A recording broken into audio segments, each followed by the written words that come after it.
Hello guys, Modeste nanone nk'ibisanzwe hano kuri online class 1 channel. Uyu munsi tugiye kurebera hamwe ese ni gute warinda email yawe ukayirinda aba hackers. Okay, cyangwa se uko wayiprotectinga from hackers. Murabizi ko muri iyi minsi ibintu by'ikoranabuhanga biri gutera imbere cyane, na niyo mpamvu n'abantu baba hackers nabo bateye imbere ku buryo ashobora kukwinjirira ibyo ukoze byose akabikurikirana kandi wowe utabizi. Okay, ndagira ngo utarakora subscribe ahakore, kandi n'uwayikoze ndamushimiye. Okay, ndagira nambamenyeshe ko dufite indi session ya kabiri twigisha hano kuri online class 1 ijyanye na mining or how to make money online.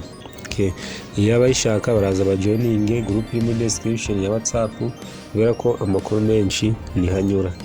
Ndabashimiye, tudatinze rero reka dutangire. Murabona hano nageze ndi muri Google Chrome yanjye, ndaza nkande hano kuri turiya tuzu twinshi tuba turi kunyereka Google programs zitandukanye. Hano mbakanze nabanje kuri email message, but icyo dushaka ni ukureba muri account setting. Nze mbakore hariya, ntegereza akanya gato.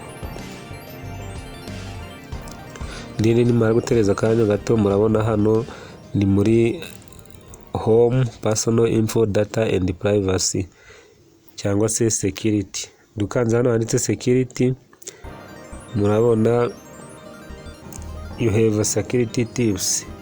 Ni ukuvuga ibijyanye na security bisa naho nge nabikoze.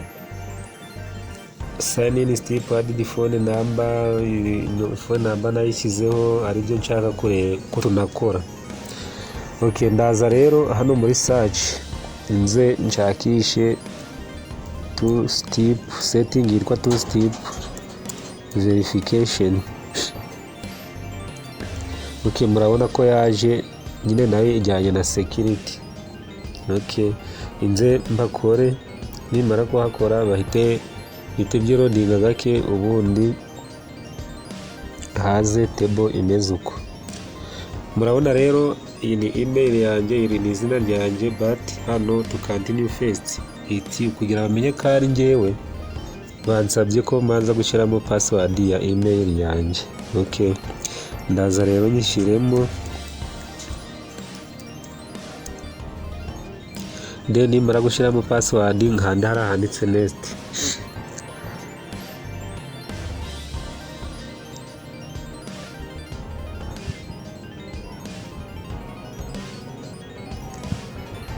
Okay, murabona ko two step verification phones, ni ukuvuga ngo ushaka kuverifyinga phone yawe kugira ngo aba ari we ugomba kuba warakoze login wenyine kuri email yawe. Murabona ko my phone number is verified, but weho niba utaraverifyinga phone number hano nta kintu basangaho, ubwo barakubwira ngo add two step verification. Okay, numara kuhakora urahita ubona table imeze kuriya. Kano ka table ka mbere kaba kari kwerekana ibihugu baba waturutsemo, twe kubera ari Rwanda kandi location yanjye ikaba update. Niyo mpamvu mwabonye ko iradarapo y'u Rwanda ryahise riza imbere n'iyi kode yacyo.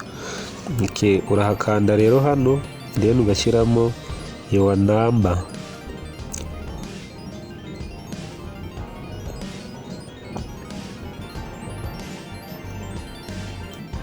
Then iyo umaze gushyiramo namba yawe uhita ukanda aka gafresh kari down, karaka downward, karaka arrow kariba kari kureba hasi, kaba kari kukubaza niba bashobora kuguhamagara kugira bakubwire code iragufasha kwinjira, cyangwa se voice call, cyangwa se text message. Icyiza rero ni uguhitamo hano kuri text message, then bakanda next kugira ngo bakoherereze.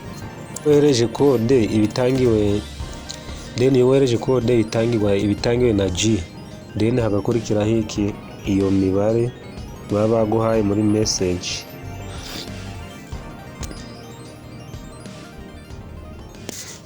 Then imaze gushyiramo ya code hita uza ugakanda hano handitse ngo verify. Then murabona ko nomero yahageze. Ubu ni ukuvuga ko utakwinjira kuri email yanjye udakoresheje iriya nimero, ibyo ntibishoboka. Iyo ni step ya mbere yo kuverifyinga all adding two-step verification to your email.